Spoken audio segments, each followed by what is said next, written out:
Well, Sailesh, it's been 18 months since I first posted on LinkedIn that Baya was one of the 13 companies that I'm betting on.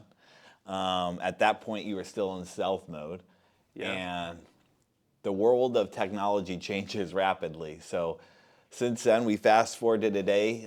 Just last week, 36 million in funding, Series B funding.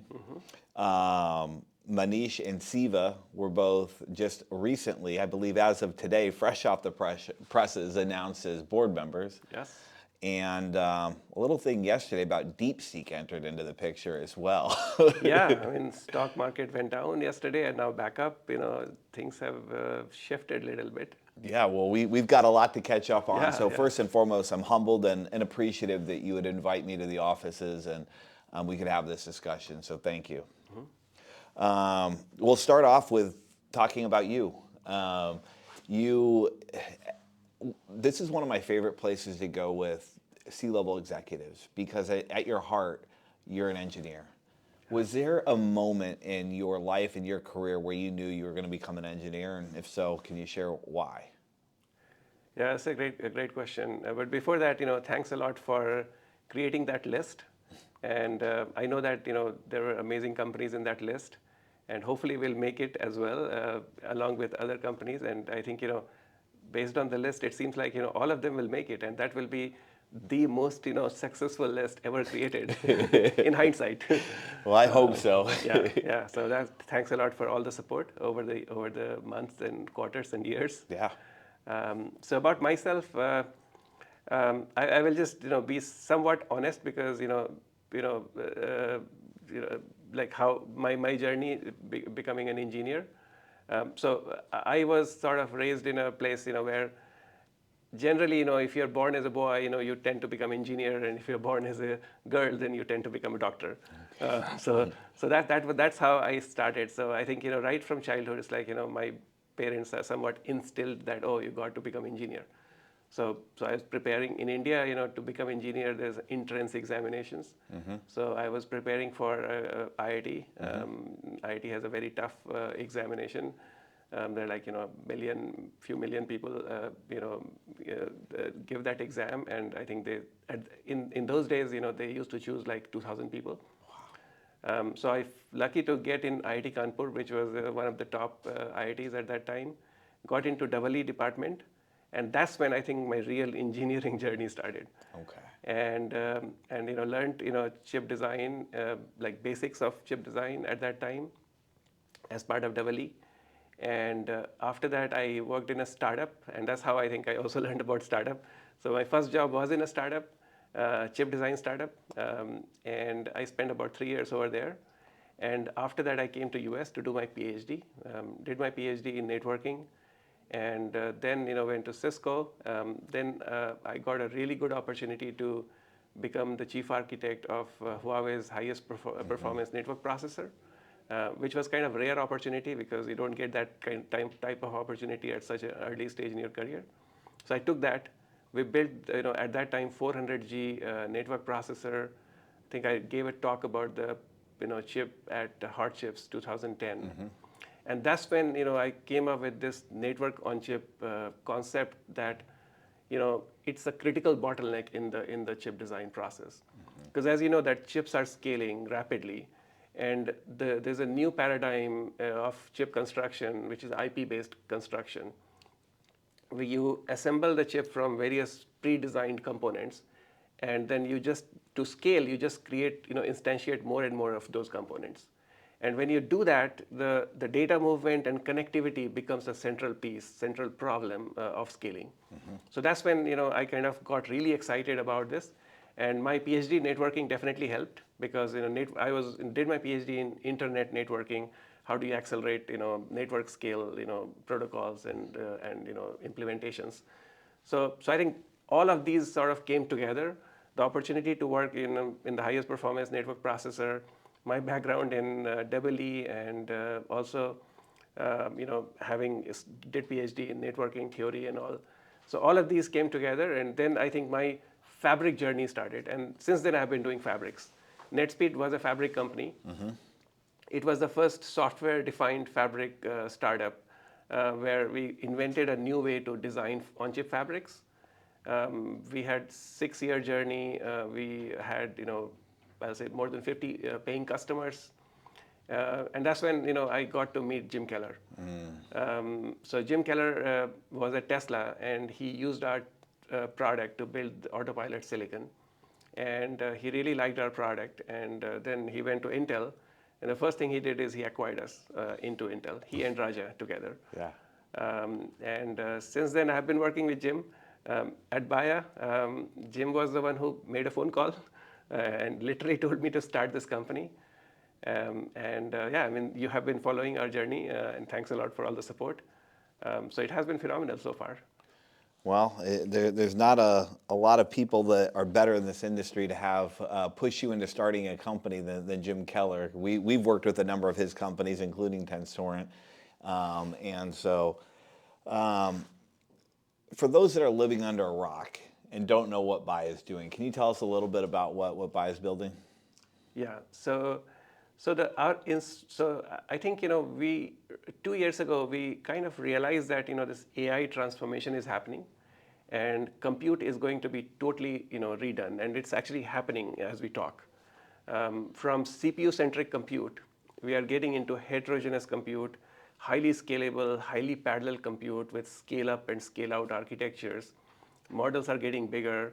The number of nodes are getting bigger. Now we are talking about thousands and tens of thousands of nodes together collectively, doing compute. So in this new paradigm, I think data movement and connectivity becomes the biggest sort of scaling bottleneck. You can build one piece of compute, but how do you scale that to thousands of nodes while maintaining the performance, the bandwidth, and the latency properties? So it is fundamentally an order n squared problem. And on top of that, you have bottlenecks around energy, power consumption. How do you scale it within a package, across packages, across racks? So, my background in fabrics, I kind of realized that, this is the right moment to solve this problem, because this is becoming a central problem. And I have the perfect background, perfect skill set to solve this problem. And that's exactly when I think Jim also realized that this is a huge problem, and he called me, and that got me started. And literally within 2 weeks, I left Intel. I had the original team assembled, and we had the company incorporated. And 2 weeks later, we had money in the bank too. So we had a really, really rapid start. But I think the center of it is really the realization that data movement will become the central problem, and that was the mission for which Baya really started. So in terms of products, we are building products that solve that data movement problem, which is really on-chip fabric, chiplet fabric, and system fabric. And the way we are solving is somewhat unique. We are taking at this scale, you have to create higher level of abstraction. If you're building a fabric for 10,000 nodes across chiplets, across packages, racks, you have to design the system at a higher level of abstraction. And that's why we invested heavily in the software stack. So we have a software abstraction layer in which you can describe the overall system at a much higher level of abstraction. Abstraction in terms of endpoints, interfaces, protocols, high-level bandwidth description, high-level data movement, dependencies. And from that abstraction, we go all the way to the microarchitecture level in an automated way. And we believe that at this scale, that abstraction is super important. So if you look at our product, software is a critical piece of it. Our software is called Weaver Pro. It's a design platform that allows you to describe the system and the performance requirements of all the data movement at a higher level of abstraction using Python APIs. And then we take all of that requirements and then translate those requirements systematically into actual implementation. And during that process, it's a very iterative process, because sometimes your requirements may not lead to the best design or may not be even practical to build. So it's an iterative process where we give feedback to the user to refine the requirements itself. So we can build a system that fits the physical design constraints, that fits the power envelope and other things. So there's a software stack, and the end product is an IP that can support any data movement protocol and any data movement performance requirements. So that's the product we have today. And as we are, working with customers, we are finding new ways to deploy this product. We are working with, edge customers who are building, SoCs. We are working with data center customers who are building very high performance systems. Now we are also working with scale up and scale out switching customers who are building extremely high port density scale up and scale out silicon products. So our architecture, because it's a software driven flow, it can morph into any type of application.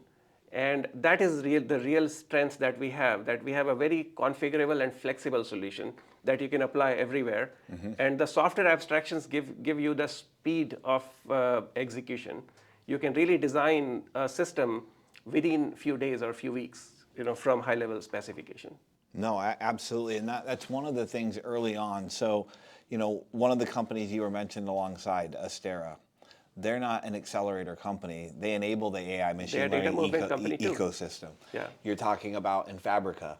They're a switching company. And so one of the things that I believe wholeheartedly in is the companies that are enabling, because everybody's chasing the next minor tweak to an accelerator.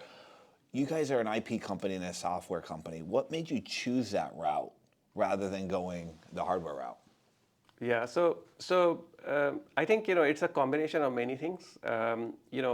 First, I think it's our prior experience and skill set of delivering this IP and packaging it with a software layer.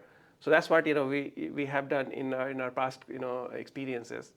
So that was obviously one aspect of it. The other aspect I think is that as data movement is transforming, the entire landscape of standards and protocols are also changing. Like when we started, the scale-out protocol was CXL at that time. Everybody was talking about CXL. Yeah. Now CXL is almost out, Yeah. and UA-Link and Ultra Ethernet is a new standard. Same thing is happening on the chiplet interfaces. Bunch of wires was a standard 2 years ago. Now UCI has caught up, and UCI has become a new standard. On the coherency stack as well, the standards are changing. So I believe that as compute is transforming, the data connectivity protocols and standards and architecture concepts will also be fluid for some time. So as these things are happening, I think building a silicon can be a risky bet. Because if you build a CXL fabric and CXL, no one uses CXL 2 years later, then that's a risk. So I think IP gives us flexibility to adapt very quickly.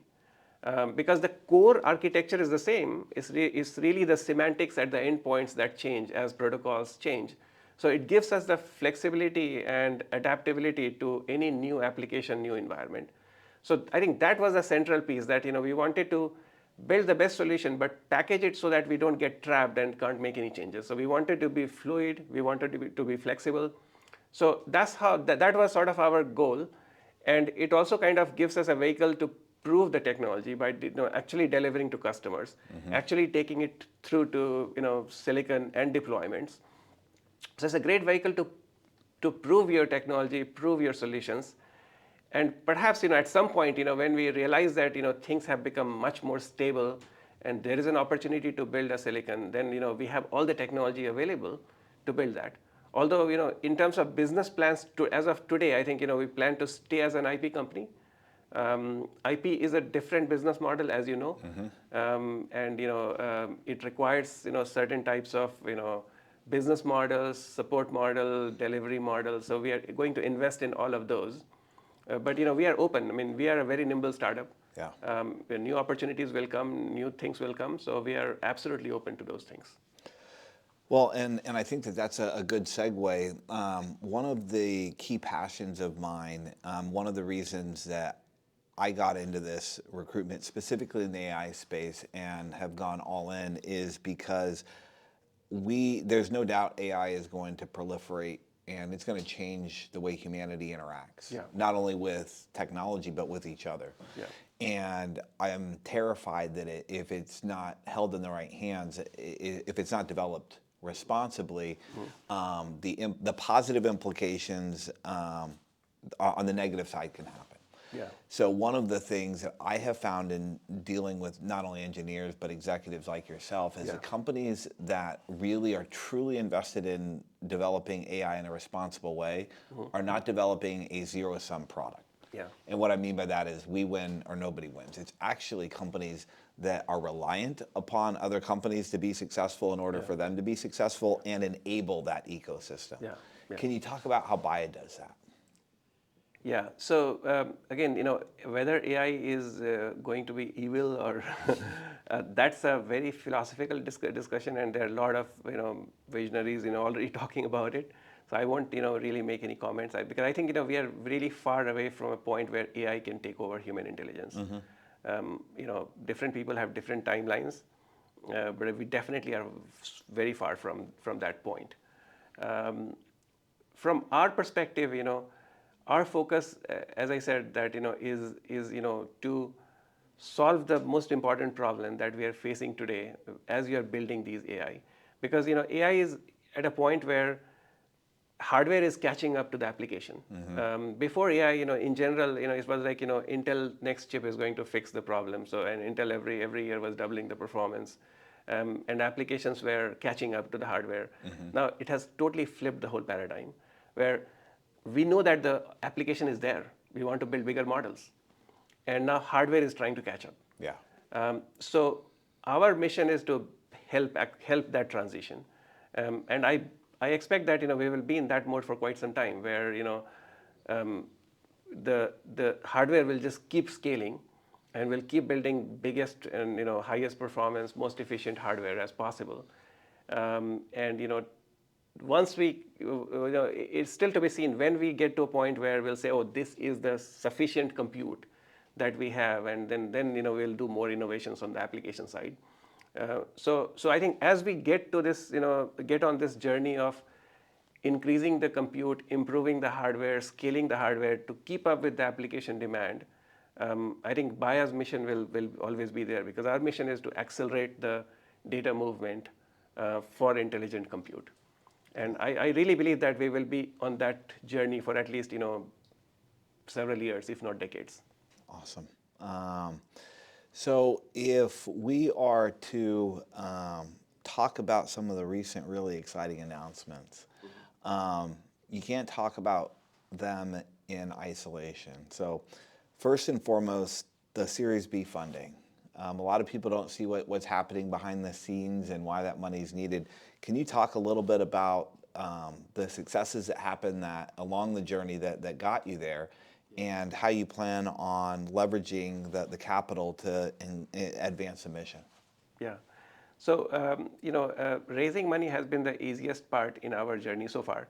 At NetSpeed, that was the most difficult part, by the way. So here, we got our first funding in 2 weeks. We had money in the bank. This time, I think it took 4 weeks. But I think we raised this round not out of like necessity, because we are already generating revenue and bookings. We have paying customers already, which is growing rapidly. I think it is really to accelerate our our commercial operations. We see opportunities globally, worldwide. Everybody wants to design silicon, wants to be part of the AI revolution. So we see opportunities practically everywhere in the world. Europe, Israel, Asia, China, Japan, Korea, Taiwan, India, of course, US, Canada. So we see that there are new design starts happening everywhere, and we believe that our technology can significantly help those designs. Because today, if you look at the landscape today, NVIDIA has got two pillars of strengths on which they are riding. One is CUDA, of course, which is they have locked the software mindset and software design flow. The other is really the ability to scale. They have a proprietary protocol called NVLink, and they can scale to extremely large systems, and that's how they are able to keep up with the demands of the AI. And it's built on a lot of magic architectures, lot of innovations, but also on proprietary standards. NVLink, for example, is not accessible to most people. So our mission is to sort of democratize the data movement for everyone. And we see the opportunities today. And we need to, and we have the technology available. We are already shipping to customers. Of course, it will evolve, as you know that any product evolves over time. Yeah. But the base technology is already there. It's already shipping to customers. So we felt that this is the right moment for us to significantly grow our commercial operations worldwide. So we are going to use this money both to grow our commercial operations and also invest in building the technology further, because the technology itself is scaling. So we are going to, this is the moment. We see opportunities everywhere. So it's the right moment to kind of raise the money and grow. And if you look at our investors, we have been very selective in picking the right investor. We did not want to take money from many people. We wanted to keep it concentrated so they can focus and work with us.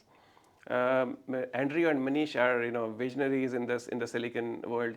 Maverick is the new hot fund. They're focused completely on silicon. So we are working very closely with them. And the other investor, Synopsys, as you can imagine, they are #1 IP company, so they are amazing partner as well. So I think we picked the right partners, right investors, and we have all the capital needed today to rapidly grow. So we are basically growing, both commercial and our engineering operations. So you just mentioned scaling engineering and commercial operations. As you're well aware, the battle for talent within this space is fierce. One of the reasons why I continue to be drawn to you as a leader and to Baya as a company is you take that seriously.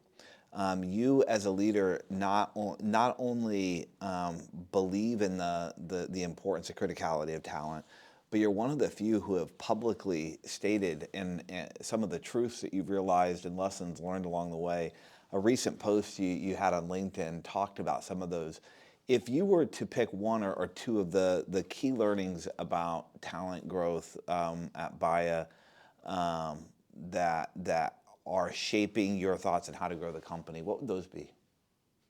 Yeah, that's a great question. And I think building the right team is perhaps the most important part of startup journey, because they're saying that if you build the best team, bring the right people, your job is almost over already, because they'll do the right things. So yeah, I mean right from day one, we have been very, very careful about building the team and building the right culture. It's a no compromise, team building really. We have certain, principles that we follow. We have one cultural aspect, which is really radical transparency. Everyone has access to practically everything except, comps of other employees. All the business deals, the investments, how much money we have left in the bank, details of every deals that we are making. When they get, equity, how much percentage equity they have, how much dilution, everything is available, accessible to everyone. So this radical transparency is, I think, important because it just creates the trust and honesty in the company. So that is, something that we are very, very, proud of. The other aspect is true meritocracy. I have seen that, in many companies, they talk about meritocracy, but it doesn't really get, used or, employed much. Here, I practically tell everyone that, my job is up for grabs. You guys, perform and deliver better than me. You take my job, I take your job. That's the level of meritocracy we have, and we mean it when we have made changes in the company that actually reflect that type of culture. Can you share an example? I don't want to take names because there are people involved. Sure. But we are just actually, I'll maybe give one example which doesn't put anyone in the negative light. Yeah. So just yesterday, we hired an EA in the company, and now the whiteboard is actually clean. We had it on the whiteboard as well. So the EA is absolutely outstanding, and she told me that, oh, I can take care of finance, HR, marketing, social media, content creation. So she's here just for 3 weeks. We already raised her salary. She's already on the track to become chief of staff. And that gives her the motivation. So now she's all fired up and she is working 80 hours a week. So that's the sort of culture that we have built here, and there are some difficult decisions you have to make when you build the team as well. When you hire fast, like one of the secrets of hiring fast is that you should be willing to make mistakes. And when you make mistakes, you should be willing to correct those mistakes as well. So that's another thing that we obviously want to minimize it, but that's something that we are ready to do it when we have to do it, to keep the right culture and right set of people. So we have also made some of those decisions in the past. So it's really a radical transparency and true meritocracy. That's the culture cornerstone behind how we operate, and being bold to make difficult decisions when we have to. You talked about early on growing the company that really 2 weeks and you had the core team together. How big was the core team, and what can you say about them? Because as you expand, even in the early days, the core team are a lot of the people that are going to be interviewing and hiring those people. Yeah. So they have to be excellent. So tell me a little bit about that core team if you can.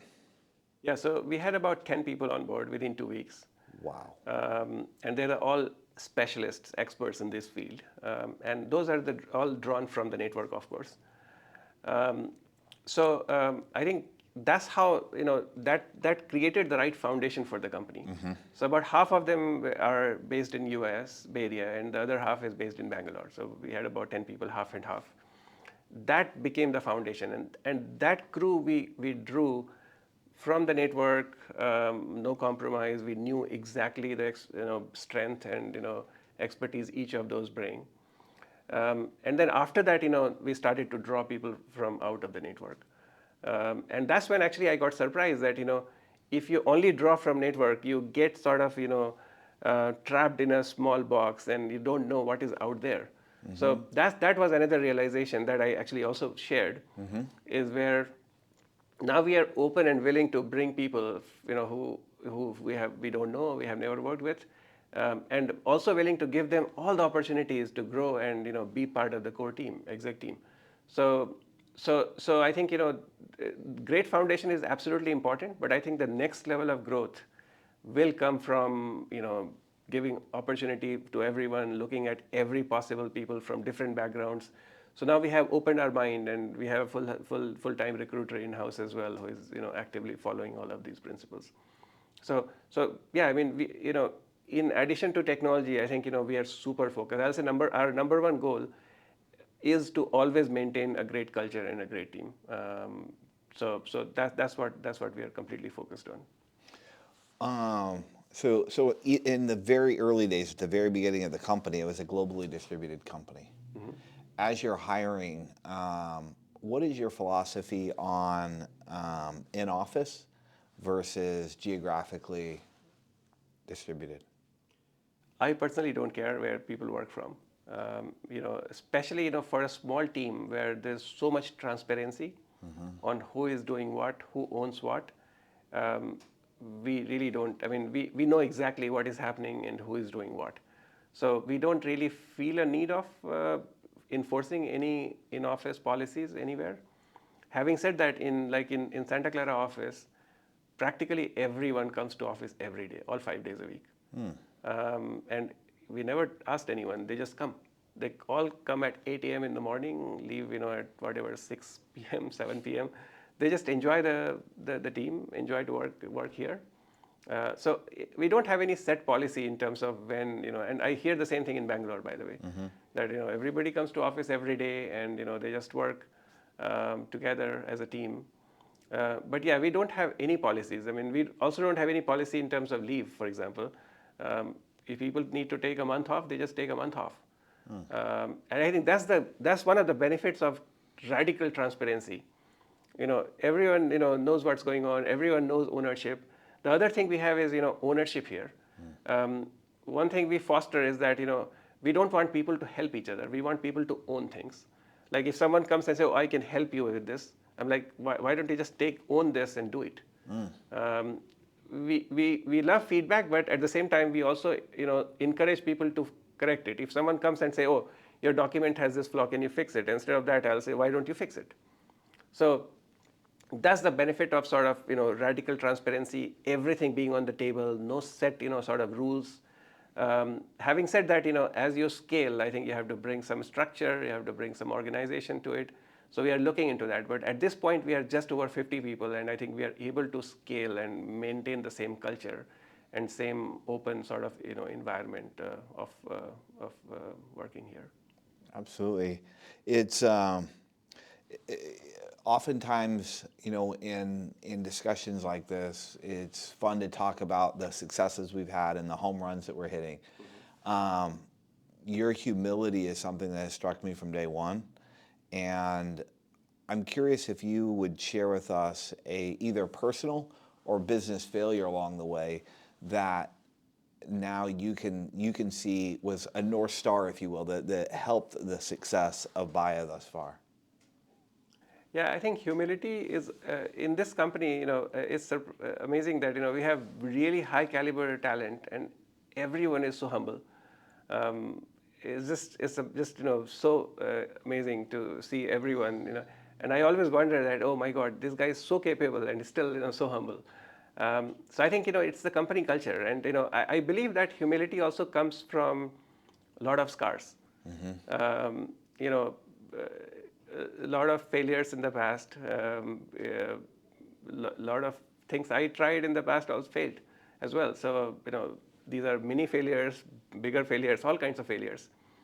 And over time, you basically realize that look, it's a journey, and build great technology, build great product, but don't take it too personally. Just have fun while doing it, as you're doing it, and just stay humble, learn from everyone, have an open mind.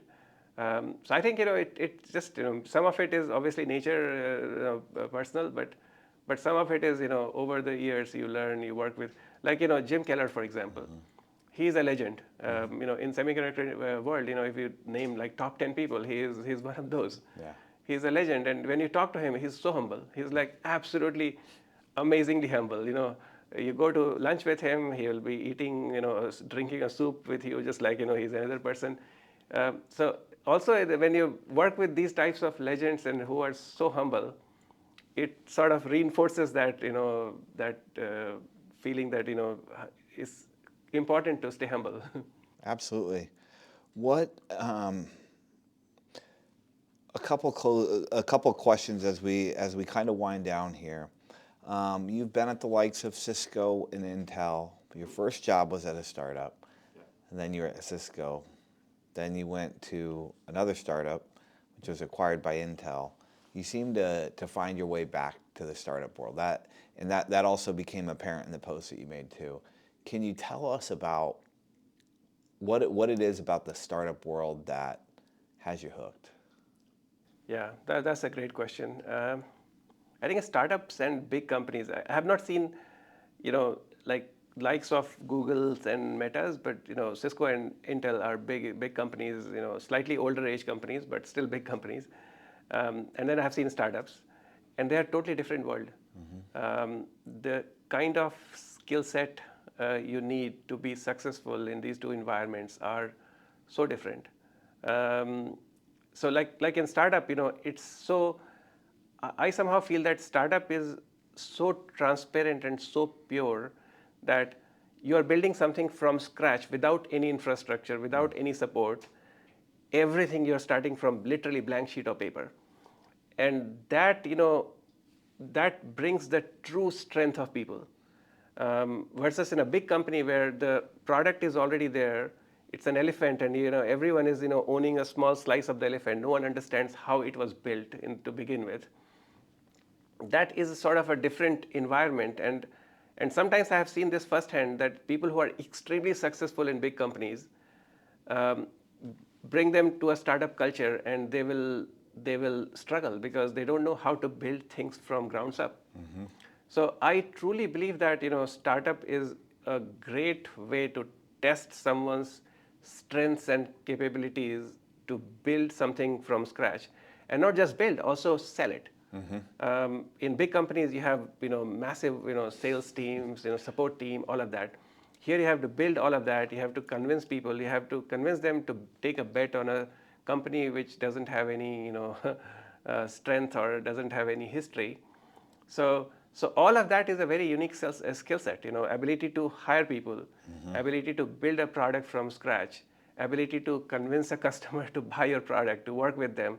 So all of these kind of bring the best in people, and that's how you really see who stands where. Yeah. So that's fun. That's a lot of fun. So have been really enjoying that, and as part of this you sort of also realize that it's not easy. I mean startup journey is not easy, and that's what makes you humble. That each of these things that we are talking about is incredibly difficult, because it's like 10 people company is going up against 10,000 people company head on. It is challenging. It's like ridiculously challenging. But as you know, entire Silicon Valley is built on 10 people going up against 10,000 people.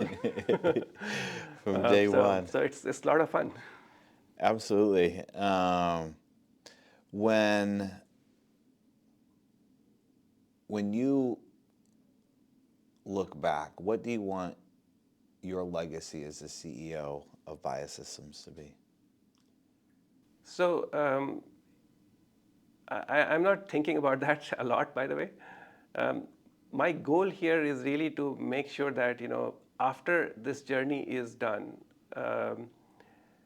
everyone feels great about it, and that includes basically two sets of people: our investors and customers who bet on us, and our employees. Employees first, I will say, who bet their career on us. So if I can achieve that, I think I'll just call it huge success already. So at some point, I think we will have some type of exit. All investors look for that. And when that happens, I just want to make sure that everyone feels great about it. So and some of that didn't happen in some previous journeys, and this time I personally want to make sure that everyone feels great when we have that moment. Are there any commercial successes that you can talk about that you're most excited about, or that you're excited about, period? Yeah, I mean there are quite a few. I think our solution is being used in SoC, legacy, single chip, fabrics. So that's great. We have multiple design wins in that space. What is really exciting me is the ability for our solution to scale to literally petabytes, per second bandwidth, thousands of nodes. That's where our solution really shines, because there's no other solution out there. So we are working with a few customers today, who are building extremely scalable, extremely high performance. If you add up the bandwidth, we are literally talking about petabytes per second bandwidth solutions, and they have extremely high, bandwidth requirements, extremely stringent latency requirements. So that is what really excites me, because that's when I see our solution shine, and there's no alternative. So that's the high end, which is really exciting. Having said that, the low end and medium end is where the volume is. So as a business, we are looking at everything, but in terms of the technology, excitement, all, when you build a extremely high performance solution for a customer and beat the customer requirements, where customer had certain quality of service, certain types of RAS or bandwidth requirement, and you beat that requirement by 4x with our solution, and meet all the other requirements. That is what really excites me, and that's happening right now. One of the common theme at that end is customers don't they just don't think that our results are true. It's like too good to be true. So some of those they just not only look at our software results, they also ask for RTL. Oh, I want to run this simulation in-house to see the numbers. So those are the moments that are super exciting. Absolutely. Two final questions in closing. One, I would be remiss not to ask, How do you view DeepSeek potentially affecting the AI landscape and Baya Systems business? I think since yesterday, everyone is talking about DeepSeek. I have a different thought process on that. I mean, I know that Wall Street, somehow, did not take it kindly yesterday, but now it's recovering. But I take it slightly differently. I mean, I think DeepSeek has shown that LLMs can be made 100x more efficient, not just in training, but also inference. So that's great. So basically, how I see is since we are so far away from full AGI, where models become more intelligent than humans, any efficiency is great, and 100x efficiency is a godsend, because now it opens up opportunity to build 100x bigger models. It also, opens up opportunity to deploy these models at the edge devices where you can literally have intelligence everywhere. Yeah. Because now you can run these models at 100x more efficiency, and you can deploy it into every possible device. So I see it as a great opportunity. AI can go into edge, and the core data center AI can scale and become much more powerful, much more capable. So I see this as a huge opportunity to go to the next level. And I was quite surprised when I saw that everything was, the stock market, was, plummeting, at least the AI companies yesterday. But I think in the longer run, it's great. I mean, in technology, there's a saying that, as the technology gets better, as pricing, as it gets cheaper, the TAM actually grows, not shrinks. Yep. So I believe it's the same phenomena here. As AI becomes efficient and cheaper and more accessible, it will only grow. Well, this has been wide-ranging and exceeded my expectations. I can tell you that. The last question I'll leave you with is, if you were talking to an engineer that was not actively looking for a new role, they were happy at another startup or NVIDIA or Intel or wherever, what would you want to share with them about Baya to get them curious enough to have a conversation? Yeah, I mean, I think they can do their own research and find out what we do and what products we are building. But I think it's really the culture that doesn't come out. So as we talked about the culture, I think we have an amazing culture. Anyone who is a high caliber engineer, who wants to make a difference, who wants to build things, they should at least come and talk to our engineers, because as you know, the great engineers connect really well with other great engineers. So I will say that they should just at least have an open mind, and if they're ready for a startup journey, they should just come and talk to us, and they will actually see the transparency right there, where they'll come in, maybe we'll sign an NDA, but we'll be so transparent, and our engineers, they'll talk to engineers, they'll connect really well. So that is something that we actually are welcome everyone to come and see what we are building and how we are building. Well, I can personally attest to that, because you said, come on down, visit us. We did, and again, it was a delightful conversation. Really appreciate the time, and very soon there will be an additional posting about my belief in Baya success. So thanks a lot. Yeah, great. Thanks a lot, Justin. All right. Thank you. Good to meet you.